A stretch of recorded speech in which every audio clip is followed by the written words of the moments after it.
Bom, então vamos continuar, gente. A gente estava vendo o estudo de máximos e mínimos de funções. Fizemos um exemplo na aula passada. Eu queria fazer mais dois. E aí a gente discute, tenta chegar hoje no último tópico dessa parte do curso, que é o polinômio de Taylor, tá? Pelo menos um primeiro resultado preliminar a respeito dele a gente tenta fazer hoje. Então, nessa direção de máximos e mínimos, a gente tem um outro exemplo, né? Um problema bem clássico, tá? Que é o seguinte. Determine o cilindro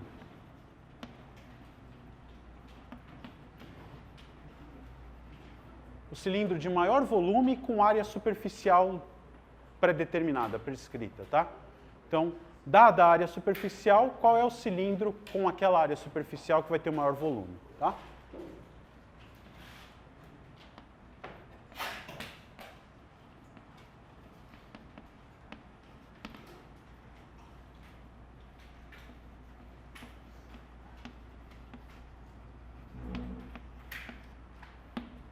Igual a S. Então, como é que a gente pode pensar nisso? Você pode pensar que eu te dou a quantidade de material que você vai usar e a partir disso você precisa construir um cilindro que use todo aquele material que eu te dei, de modo que tenha o maior volume possível, tá?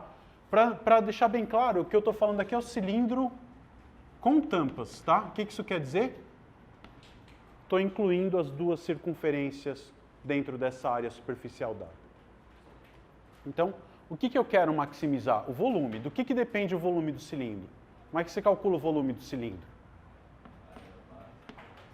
Volume, cilindro circular reto, né? Área da base vezes a altura. A área da base vai ser π vezes o raio do cilindro ao quadrado e a altura h. Né? Então, vamos desenhar assim. Você tem um cilindro de raio R e altura h. Você concorda que tem vários cilindros com o mesmo volume, né? Tá certo? E do mesmo jeito, com a mesma área superficial, eu consigo construir vários cilindros de volumes diferentes. Eu posso fazer um cilindro mais achatadinho e mais largo, ou mais estreitinho e mais alto. Então, dentre todos os cilindros possíveis, qual deles é o que tem maior volume fixado essa área superficial? Quem que é a área superficial do cilindro? Como é que a gente vai calcular ela? E por que eu vou querer calcular? O volume, em princípio, depende de quantas grandezas? Duas grandezas que, em princípio, são independentes, né? Raio e altura, podia ser qualquer coisa. Positivo. Agora, uma vez que eu estou te dizendo que está pré-determinada a área superficial do sólido, eu vou, a partir disso, construir um vínculo entre o raio e a altura. E então, essa função, que em princípio depende de duas variáveis independentes, eu vou conseguir um vínculo entre elas e transformar isso numa função que depende de uma única variável. Tá certo? Então, quem é a área superficial do cilindro? Eu vou ter as duas tampas, né? Cada uma delas uma circunferência de raio R, π vezes R ao quadrado para cada uma, mais a área lateral do cilindro, né? Como é que é? Você corta, abre ela, o comprimento da circunferência vezes a altura. Tá certo? Então, disso aqui, você pode... S é uma constante fixada, é uma quantidade de material dada. Eu consigo ou tirar o R em função de H ou H em função de R e substituir na fórmula do volume para ficar com uma variável só. O que você acha que é melhor fazer? Tirar o H em função de R, né? Porque se eu tentar isolar o R aqui, eu vou ter uma equação quadrática, vou ter uma fórmula de Bhaskara, com raiz vai ficar chato. Então, dali a gente consegue tirar aqui o H, quanto que ele vai ser? S menos 2πr ao quadrado sobre 2πr. Tá certo? Na hora que eu escrevo desse jeito, eu já tenho algumas restrições aí, né? Quais são elas? O raio, em princípio, quer dizer, se você quer um cilindro de verdade, tanto o raio quanto a altura tem que ser números estritamente positivos, né? Então, isso me obriga a dizer que o R é maior que zero, inclusive eu nem posso ter R igual a zero nessa fórmula, tá? E o H ser positivo implica que o numerador aqui é positivo, né? Então o R não pode ser muito maior do que um certo valor. Qual é esse valor? Para que isso aqui seja positivo, eu vou precisar que o R seja menor do que raiz de S sobre 2π, tá certo? Então eu tenho ali um intervalo aberto de possíveis valores para o raio. Tá? O que seriam as situações limites? O que quer dizer que o raio, se pudesse ser, fosse zero? No cilindro. Né? Pensa nessa expressão aqui. Se o raio tende para zero, o que acontece com a altura? Tende para mais infinito. Né? Então eu estou ficando com um cilindro bem magrinho e bem alto. Tá? Do outro lado, se o R se aproxima desse valor, o que acontece? A altura vai tender para zero, tá certo? E se a altura tende para zero, o que vai acontecer com o cilindro? Ele vai ter um raio cada vez maior, né? Vai ficar bem achatado e bem grandão. Então a gente está nessa situação intermediária. Usando essa expressão para o H, eu posso voltar lá na fórmula do volume e escrever o volume dependendo apenas da variável H. De que maneira? Isso vai ficar π R ao quadrado, H vai ser S menos 2π R2 sobre 2πr. Da altura. Tá, tudo do raio, claro, troquei só por R. Volume dependendo apenas do raio, tá? Ok, essa expressão, ela está definida para R igual a zero? Não está, né? Mas se o R for diferente de zero, a gente pode cancelar isso aqui e obter o quê? R sobre 2, S menos 2π R ao quadrado, tá certo? Cancela um πr que está ali no denominador. Pergunta, essa expressão agora é equivalente a essa e está definida no R igual a zero, né? Então, veja, o que acontece? Em princípio, essa expressão aqui está definida nesse intervalo que é um intervalo aberto. Eu estou procurando pontos de máximo e mínimo. O que a gente pode dizer a respeito de pontos de máximo e mínimo no intervalo aberto? A gente tem algum teorema que garante a existência? No intervalo aberto, jamais. Né? A gente pode ter funções contínuas em intervalos abertos que não tem máximo. Pensa 1 sobre x no intervalo aberto 0, 1. Não tem máximo, porque quando x chega perto do zero, a função fica arbitrariamente grande. Então, se eu olhar no intervalo aberto essa função, eu não tenho garantia de solução. Mas, depois que a gente vê que eu podia cancelar, o que eu posso pensar? Que essa função v de r, para r diferente de zero, ela é igual a isso aqui. E quando r tende para zero, como essas duas funções são iguais, o limite dessa é igual ao limite dessa. Portanto, a função v de r, com essa expressão, ela está definida para r igual a zero, inclusive, e é a extensão contínua da função original. Tá bom? Então eu posso pensar, nesse caso aqui, que o R é igual a zero. Está definido para zero e no raiz de S sobre 2π também. Então eu vou trabalhar com essa função no intervalo fechado de 0 até a raiz de 2π sobre S. Tá claro? E agora o que a gente tem? S sobre 2π, invertido. Obrigado. S sobre 2π dentro da raiz. Então eu tenho agora uma função contínua definida no intervalo fechado. O que o Weierstrass diz? Que eu vou ter, obrigatoriamente, dentro desse intervalo, um ponto de máximo global e um ponto de mínimo global. E aí, como é que eu faço para achar esses pontos de máximo e mínimo? Usa o teorema de Fermat no interior. Derivada igual a zero vai me dar os candidatos a pontos de máximo e mínimo no intervalo aberto. E eu comparo com os valores na borda.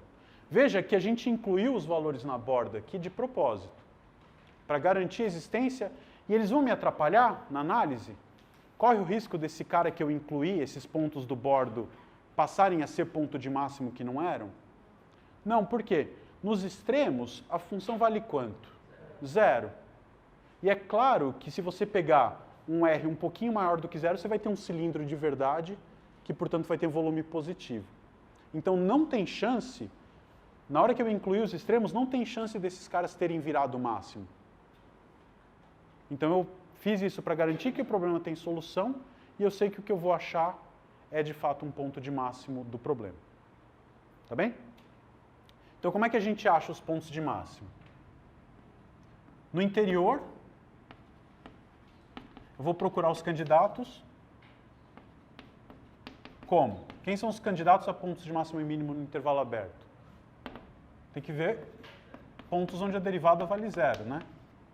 Como é que se deriva a função v? Um polinômio, se você quiser escrever isso de uma maneira mais simples ainda, né?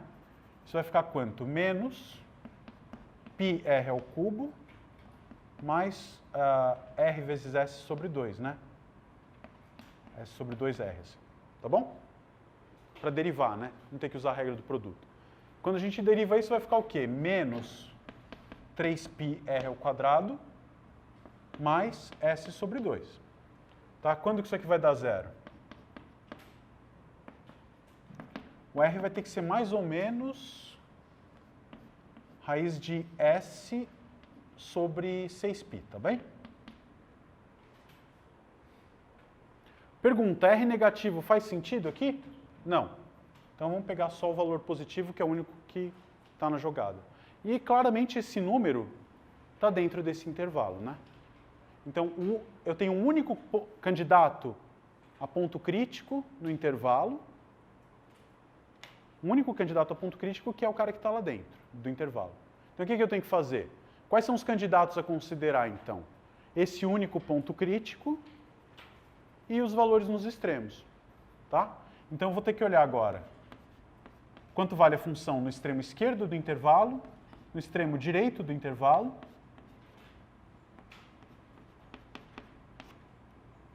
Nesses dois casos a função vale zero, tá bom? Vamos escrever assim. Raiz de s sobre 2π. Então, nos dois extremos a função vale zero. Nos dois extremos a função vale zero e no ponto crítico que a gente achou no meio do intervalo, ela vale um número. Vamos ter que fazer essa conta, né? Quer dizer, o que você espera? Vai ser um número maior do que zero, né? Então, claramente esse é o ponto de máximo global no intervalo. Mas vamos fazer a conta. Quanto que vale o volume nesse ponto? Menos π vezes esse cara elevado ao cubo, né?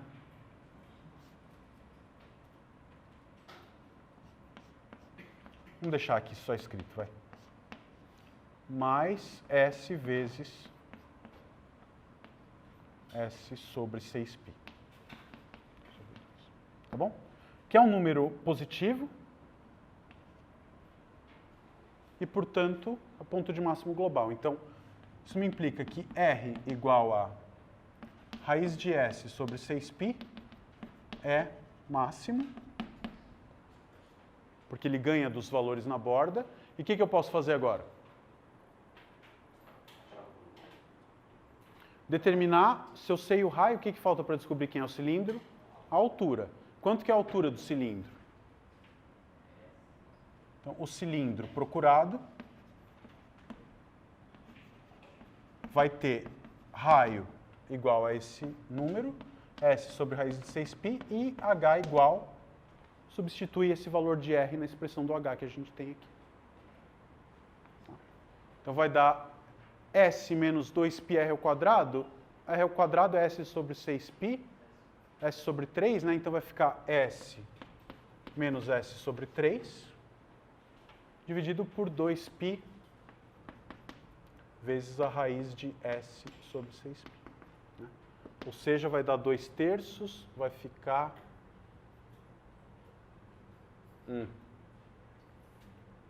S sobre 3, raiz de 6π, raiz de S aqui em cima. Se você quiser uma coisa desse tipo, bom, não precisa fazer a conta, tá? Determinamos a altura. Então eu consigo determinar exatamente quem são o raio e a altura do cilindro, de modo que a gente tenha essa coisa. Ficou clara qual que é a estratégia? A gente incluiu os extremos, né? Vamos dizer assim que eles eram café com leite, né?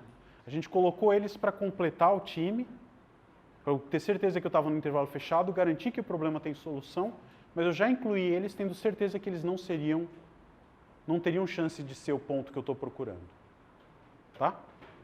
Então, assim que a gente resolve esse tipo de problema, vê que é uma coisa, assim, bem bacana, né, que a gente consegue fazer com cálculo 1. Você consegue procurar pontos ótimos de certas funções, até com algum apelo geométrico. Qual que é a estratégia em geral? O que a gente queria maximizar ou minimizar dependia de mais de uma variável. Tá? Mas a gente tinha uma relação entre as duas, e aí com isso eu consegui transformar numa função de uma variável só, e a gente usa toda a teoria que fez. Qual é toda a teoria? Fiz uma manobra aqui, incluí os pontos extremos do intervalo para garantir que tinha solução, e via Weierstrass, e depois usei o teorema de Fermat para procurar os candidatos. Tá? Essencialmente, a estratégia para problemas de máximo e mínimo é essa. Tá? Vamos fazer mais um, que é um da lista. Essa é uma constante dada. Né? Pô, ele perguntou, olha, as variáveis R e H estão em função de S. Quem era o S? Era a área lateral dada. Então, eu quero um cilindro cuja área lateral seja 10 metros quadrados. Qual é o volume, quais são o raio e altura de um cilindro com área lateral igual a 10 metros quadrados que vai ter volume máximo? Você substitui S igual a 10 aqui, você vai obter qual é exatamente o formato, o raio e a altura do cilindro que vai ter o maior volume usando aquela quantidade de material para fazer a superfície. Tá? Um outro problema contrário, que também dá para resolver, e é bem parecido com esse, é o seguinte. Eu te dou o volume e eu quero saber qual é a mínima área lateral que contém aquele volume. Então, por exemplo, eu quero fazer uma lata cilíndrica de meio litro que tenha a menor área superficial possível, ou seja, de algum jeito vou minimizar gasto com o custo da embalagem. Né? Preciso vender uma lata de meio litro de alguma coisa, que formato que esse cilindro tem que ter para eu gastar o menos material possível. Então aí seria um contrário, né? O teu V é constante e eu quero minimizar o S. Tá? Mesma coisa. Acho que na lista tem um problema desse tipo. Um outro problema, o exercício da lista, eu vou pegar um número aqui só para a gente ter a referência, tá? Exercício 43. Tá? O enunciado também é bem simples, é uma linha. O enunciado é o seguinte, determine o cone circular reto de maior volume que pode ser inscrito numa esfera de raio 3. Tá? Então eu quero ter uma esfera de raio 3,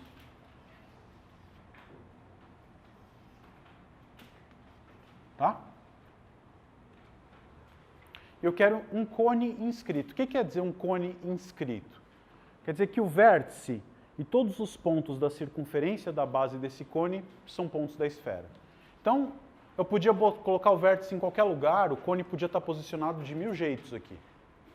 Mas tudo isso dá na mesma do que supor que o vértice do cone é o polo norte. Tá? Então a pergunta é, dentre todos os cones que têm o vértice no polo norte,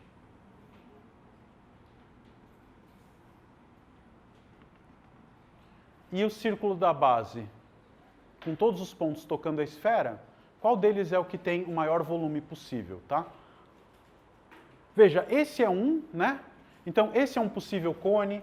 Um outro possível cone seria esse aqui.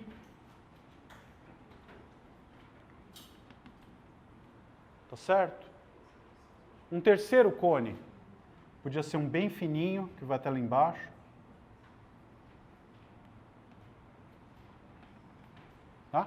Então tem uma família de cones todos com essa propriedade. Eu quero saber de todos esses qual é o que tem o maior volume possível. Tá? Não é uma coisa fácil de determinar de cara, por quê?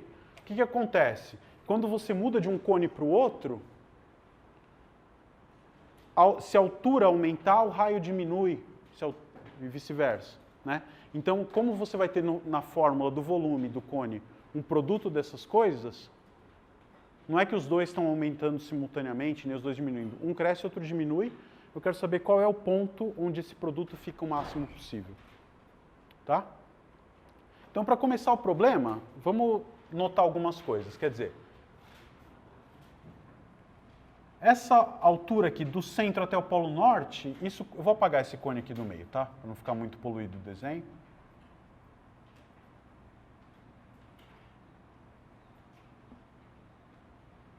Essa altura aqui vale 3, tá claro? Que é o raio da esfera.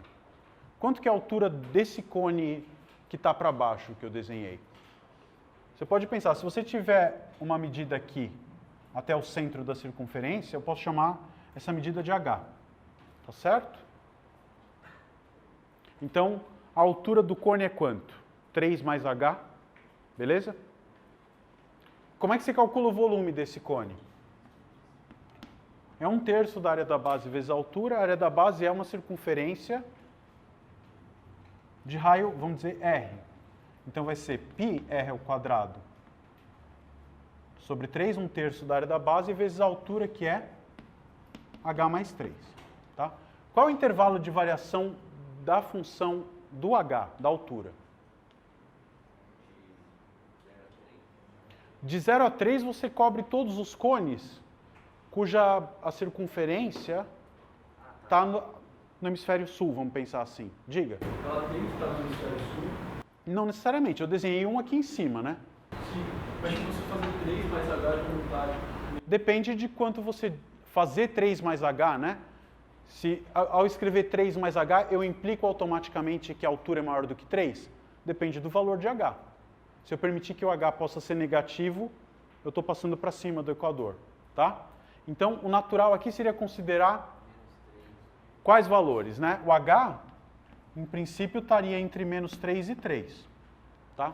Que é um intervalo aberto e a gente já viu que em intervalos abertos eu não vou ter garantia de máximo e mínimo. Então, o que a gente faz? Vamos olhar para o intervalo fechado e tentar entender geometricamente o que é essa situação. Quando eu fecho esses intervalos, o que acontece? Quer dizer, o que é H igual a -3? H igual a -3 quer dizer que esse cone ele virou um pontinho, é só o polo norte. Quanto que é o volume disso? 0. Tem chance de ser o máximo? Não, porque logo depois já tem um cone de volume positivo. Então, se eu deixo H igual a -3, eu estou com um ponto, incluir e tenho certeza que ele não vai ser o máximo. Não estraga o que eu já tinha antes. Se eu ponho H igual a 3, o que vai acontecer com esse cone? Essa base vai diminuindo, vai fechar, ele vai virar um segmentinho de reta ali. Qual é o volume desse segmento? 0 também. Então, se eu incluo os pontos -3 e 3 como valores viáveis para H, eu estou criando, entre aspas, cones degenerados, né? Um segmento de reta e um ponto, que vão ter volume 0.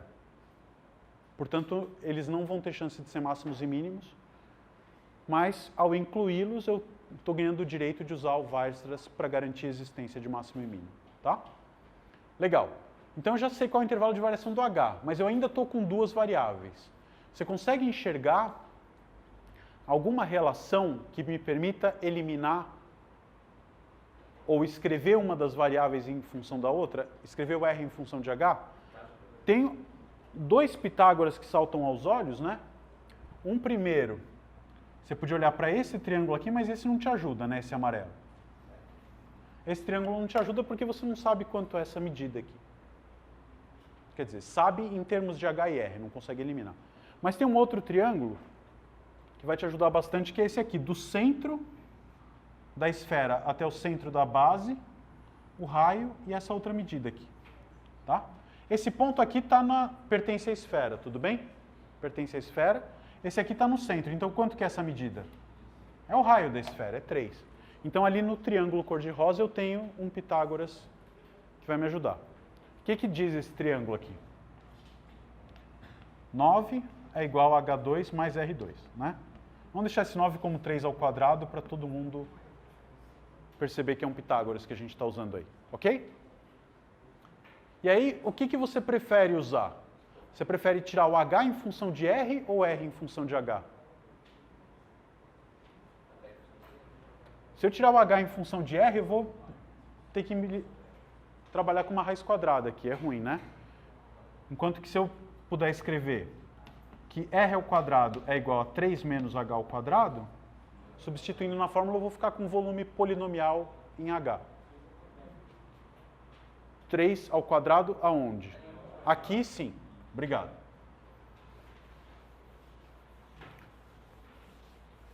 Então vamos lá, o que acontece aqui? Escrevendo isso só em função da altura, eu vou ter o quê?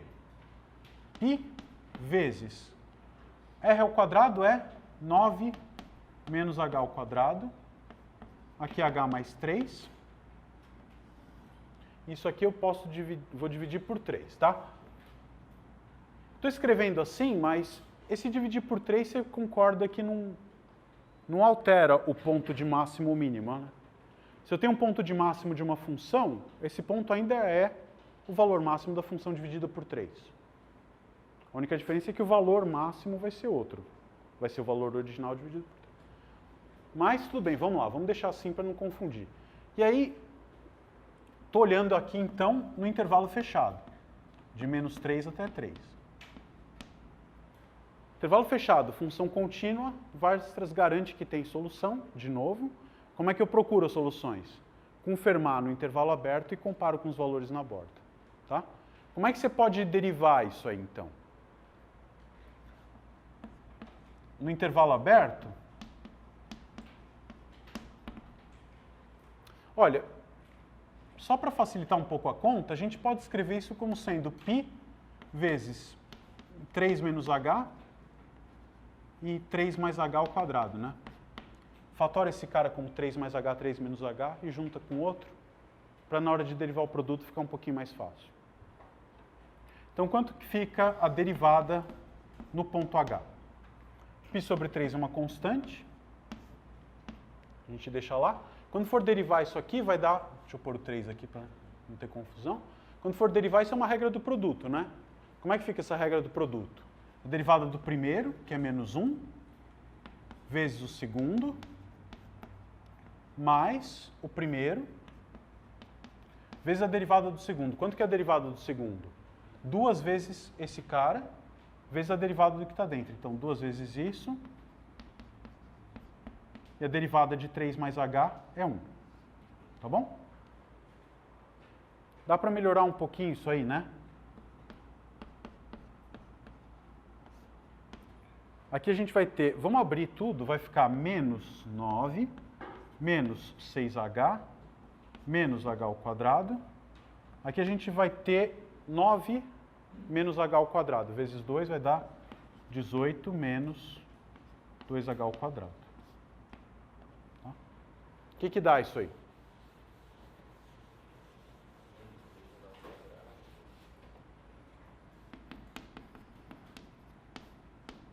Menos 3h ao quadrado, menos 6h, menos 9, mais 9.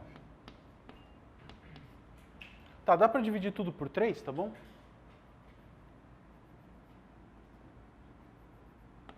E aí esse 3 aqui vai embora.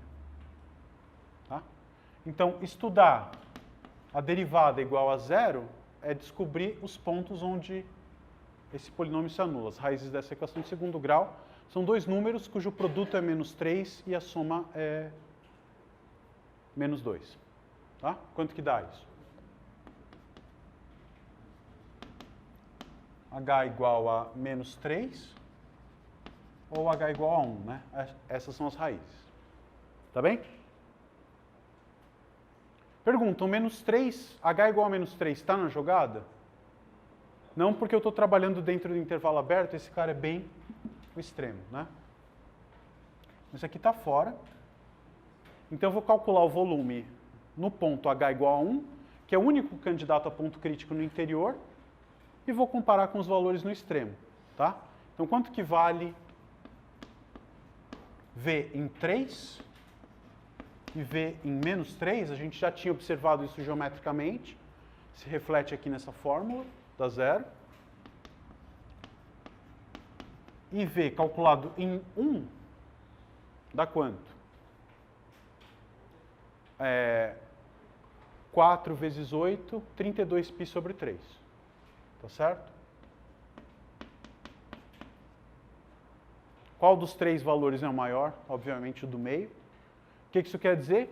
Que o volume, o maior cone que eu consigo colocar inscrito nessa esfera vai ter volume 32π sobre 3. E como que eu construo ele? Tem que ser um cone de altura quanto? 3 mais 1, 4, e raio igual a 2 raiz de 2. Tá certo? Então, é o cone de altura 4 e raio raiz de 8, né? 2 raiz de 2. Tá bom? Então, tem direitinho qual que é o raio e a altura desse cone. Tá clara a estratégia? Já dá para fazer um montão de exercícios da lista. Eu vou dizer quais são eles. Todos, exceto os que falam sobre polinômio de Taylor, que é o que a gente vai começar a fazer agora, né? E os que falam sobre polinômio de Taylor são do 58 até o 65. Tá? Então dá para fazer a lista inteira, exceto do 58 ao 65. 65 a gente já fez ele, mas de outro jeito. Tá? O 65 é... Lembra aquele critério que a gente demonstrou para saber se um ponto crítico era máximo ou mínimo? Olhando para a segunda derivada? Fizemos isso na aula passada. Aqui o 65 te propõe como demonstrar isso usando o polinômio de Taylor. Tá? Então a gente pode até refazer como um segundo jeito de obter o mesmo resultado. A gente faz ele depois. Então vamos caminhar na direção do polinômio de Taylor aqui. Tá? Qual que é a ideia do polinômio de Taylor?